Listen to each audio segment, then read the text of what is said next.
British Columbia Institute of Technology acknowledges that our campuses are located on the unceded traditional territories of the Coast Salish nations of Musqueam, Squamish, and Tsleil-Waututh.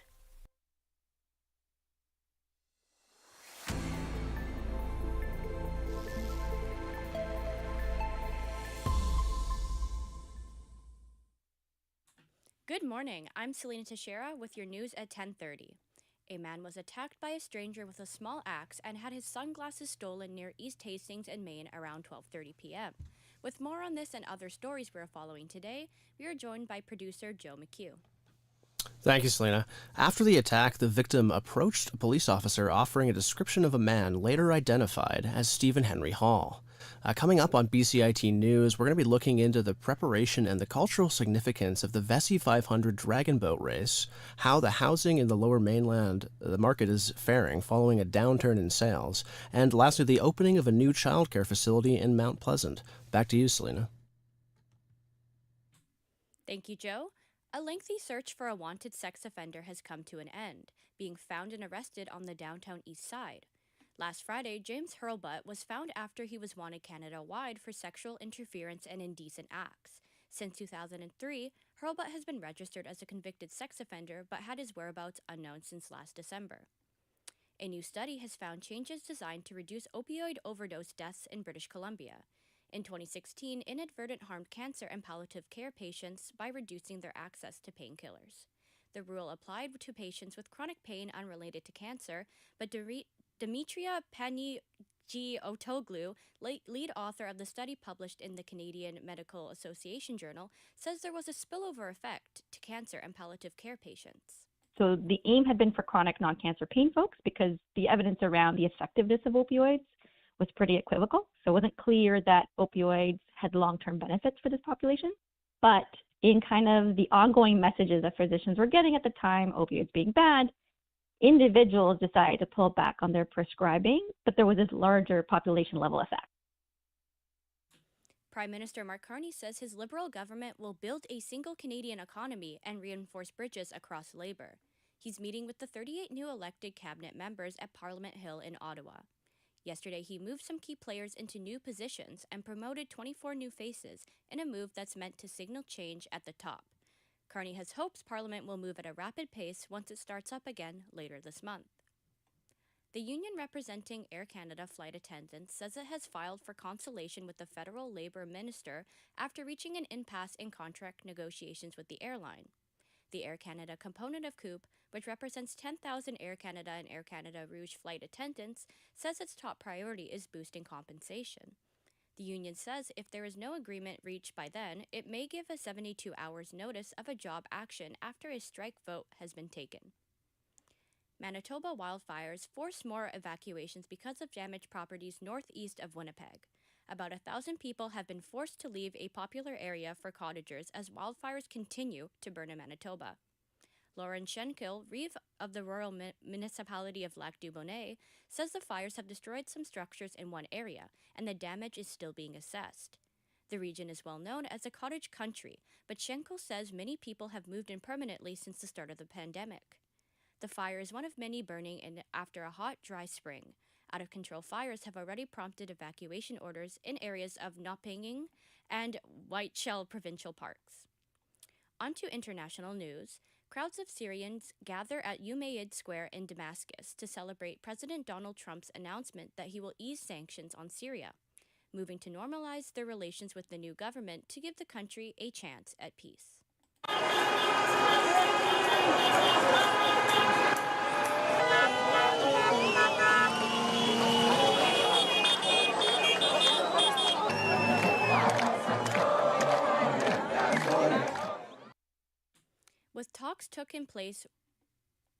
The talks took place in warring capitals of Moscow and Kiev, from Washington and Riyadh, Saudi Arabia, to countries across Europe. Now, all eyes are finally turning back to Istanbul to seek an end to Russia's 3-year-old full-scale invasion of Ukraine. Russian President Vladimir Putin proposed restarting direct peace talks with Ukraine on Thursday. Ukraine President Volodymyr Zelensky challenged him to meet in Turkey in person. What will take place remains unclear. The Kremlin has refused to confirm who it will send to Turkey and whether Putin will personally go. Ukrainian presidential advisor Maliko Polodyak says that Zelensky will only sit down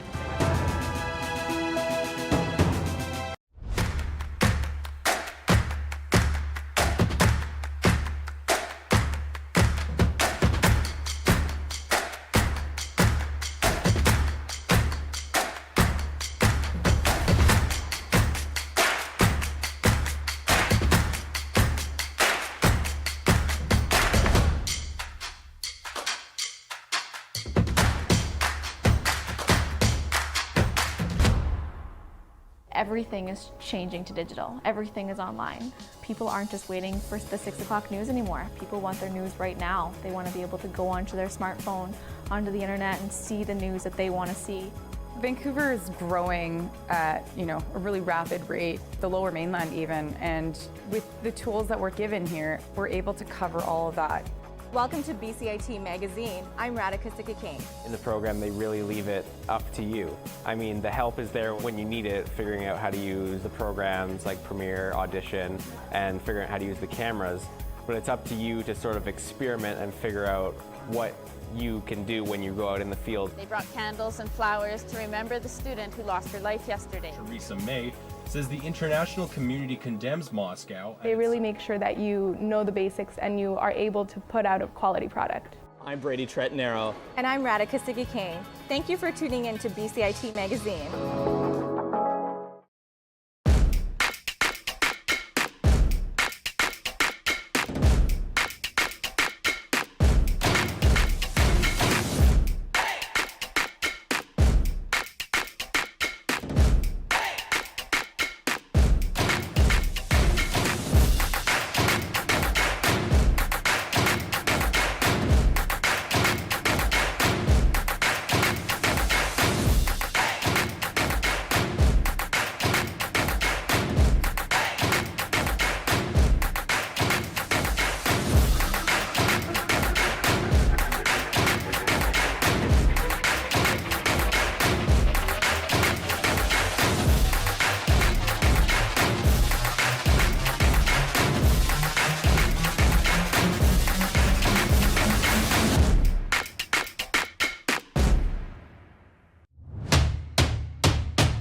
Good morning, sports fans.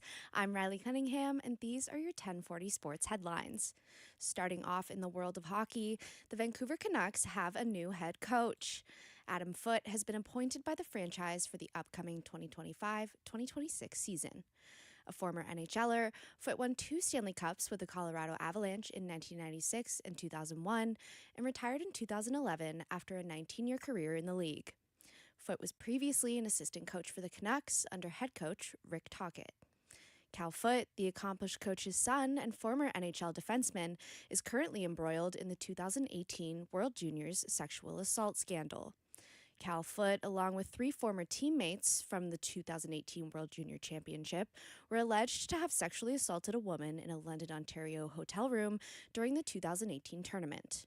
Proceedings are currently in progress, with all 4 of the accused pleading not guilty. The NHL playoffs continue on, with 3 Canadian teams still battling for their chance at the Stanley Cup final. The Florida Panthers are in Toronto tonight for Game 5 in their series against the Toronto Maple Leafs. Leafs head coach Craig Berube spoke to the media after the team's Tuesday practice, saying the team will continue to play hard when asked about the 5 penalties Toronto took in Game 4. The puck drops tonight at Scotiabank Arena at 7 p.m. The Edmonton Oilers are in Sin City tonight for their 5th game in their series against the Vegas Golden Knights. Edmonton leads the series 3-1 and are hoping to close the series tonight with a win after a shutout in Game 4. The winner advances to the Western Conference Finals, where they'll face either Dallas or Winnipeg for the conference title.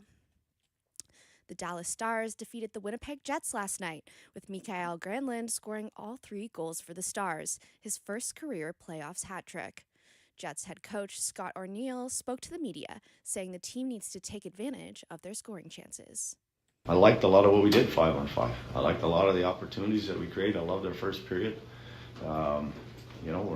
We got off to a great start, had them hemmed in, had some great looks. Oettinger made some big stops. But like I said, we had 70 shot attempts. We got to get more than that, more than 1 goal off of those.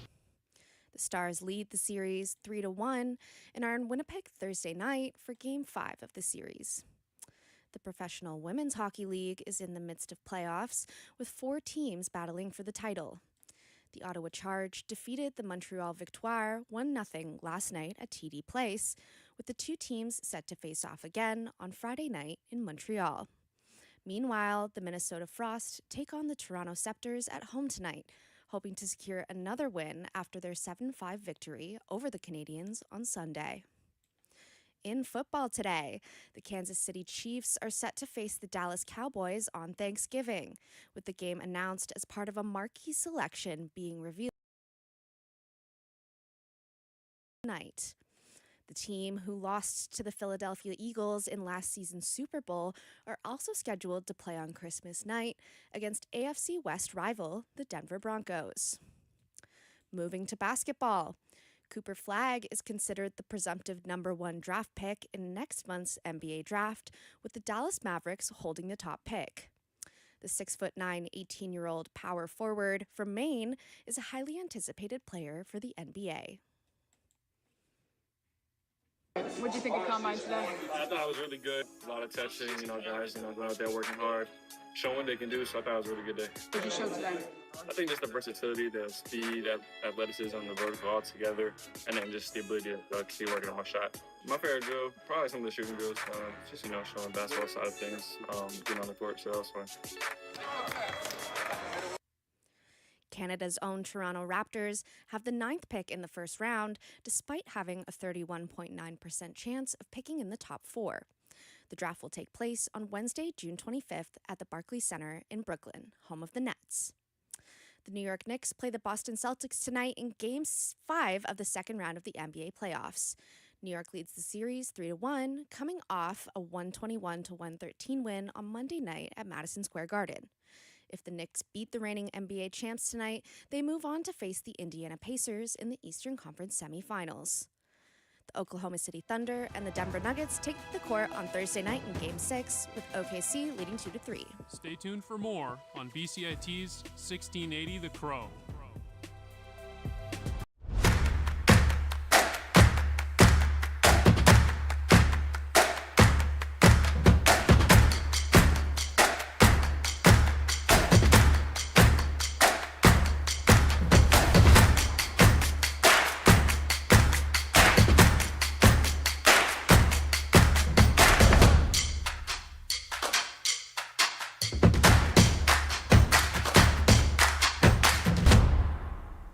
Everything is changing to digital. Everything is online. People aren't just waiting for the 6 o'clock news anymore. People want their news right now. They want to be able to go onto their smartphone, onto the internet, and see the news that they want to see. Vancouver is growing at, a really rapid rate, the Lower Mainland even, and with the tools that we're given here, we're able to cover all of that.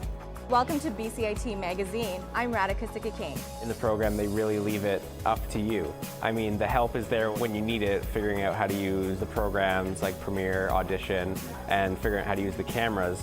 But it's up to you to sort of experiment and figure out what you can do when you go out in the field. They brought candles and flowers to remember the student who lost her life yesterday. Theresa May says the international community condemns Moscow. They really make sure that you know the basics and you are able to put out a quality product. I'm Brady Tretanero. And I'm Radhika Sikki-King. Thank you for tuning in to BCIT Magazine.